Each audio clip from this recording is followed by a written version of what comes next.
हरे कृष्णा, राधे राधे दोस्तों। मैं कविता त्रिपाठी अपने यूट्यूब चैनल में आप लोगों का स्वागत करती हूँ। कैसे हैं आप, ये बताने के लिए कमेंट में हरे कृष्णा राधे राधे ज़रूर लिखिएगा।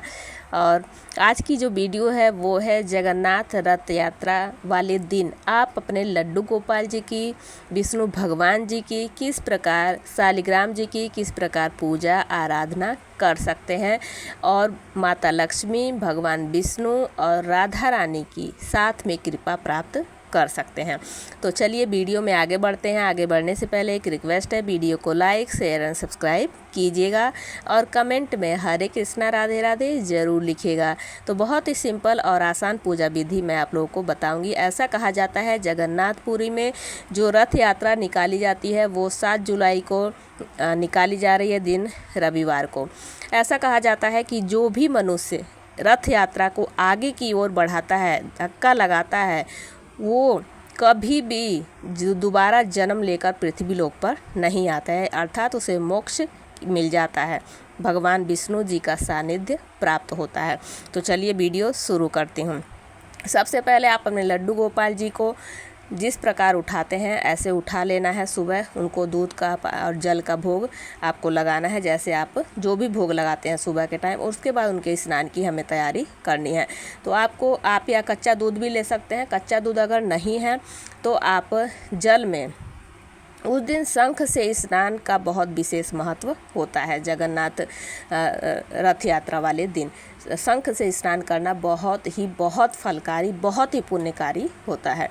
तो उस दिन आपको इत्र मिलाना है, गंगा जल मिलाना है और गुलाब जल मिलाकर शंख, दक्षिणावर्ती शंख से या कोई भी जो भी शंख हो आपके पास, उससे आपको धीरे धीरे मंत्रों का, विष्णु भगवान के मंत्रों का उच्चारण करते हुए आपको स्नान कराना है। ओम नमो भगवते वासुदेवाय मंत्र का भी उच्चारण कर लीजिए, जो भी आपको मंत्र आता हो, लेकिन मंत्र बोलते हुए आपको धीरे धीरे स्नान कराना है, बारीक धारा बनाकर।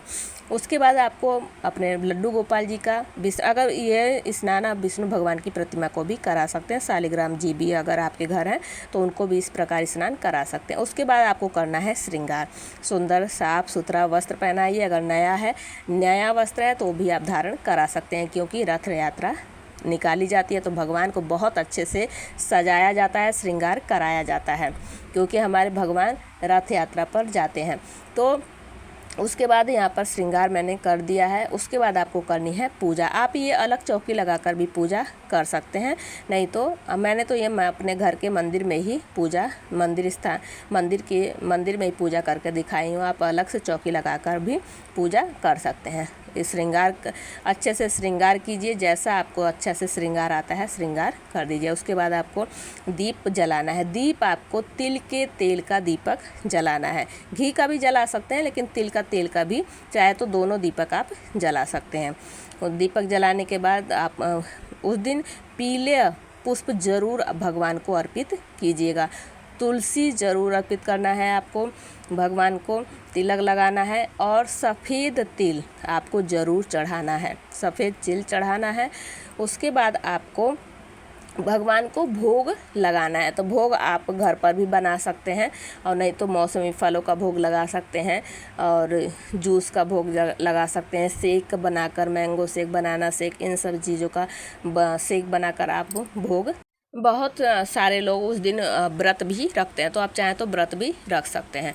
और उस दिन आपको विष्णु सहस्त्र नाम का पाठ जरूर करना चाहिए। विष्णु सहस्त्र नाम का पाठ अगर आपने मेरी वीडियो चैनल पे देखी होगी तो मैंने बताया था, आषाढ़ के महीने में विष्णु सहस्त्र नाम का पाठ जरूर हमें करना चाहिए। अगर डेली कर सकते हैं तो डेली, नहीं तो रथ यात्रा वाले दिन आपको ज़रूर विष्णु सहस्त्र नाम का पाठ जरूर करना है। अगर आपको नहीं आता है तो आप सुन सकते हैं, चाहे आप 1 पाठ करिए, 2 पाठ करिए, 11 पाठ करिए, जितना आपका सामर्थ्य हो उस हिसाब से आप अपना पाठ जरूर कीजिएगा। विष्णु सहस्त्र नाम का पाठ करने के बाद आपको भगवान जी की आरती करनी है। आरती चाहे तो आप तुलसी की लकड़ी का दीपक बनाकर कर सकते हैं, कपूर से कर सकते हैं, नहीं तो घी का दीपक जलाकर आप आरती कर सकते हैं। तो इस प्रकार आप आसान तरीके से रथ जगन्नाथपुरी में जो रथ यात्रा निकाली जाती है, जो 7 जुलाई को आप इस प्रकार पूजा आराधना कर सकते हैं। 7 जुलाई को मैं साथ में ये भी बता देती हूँ, अलग से वीडियो डालूंगी, लेकिन ये भी बता देती हूँ कि 7 जुलाई को रवि पुष्य योग के साथ अमृत योग भी बन रहा है, अमृत सिद्ध योग भी बन रहा है, और गुप्त नवरात्रि भी है, जगन्नाथ रथ यात्रा भी निकाली जाएगी। तो इतने सारी चीज़ें एक साथ हो रही हैं। बहुत ही शुभ दिन है, बहुत ज़्यादा शुभ दिन है।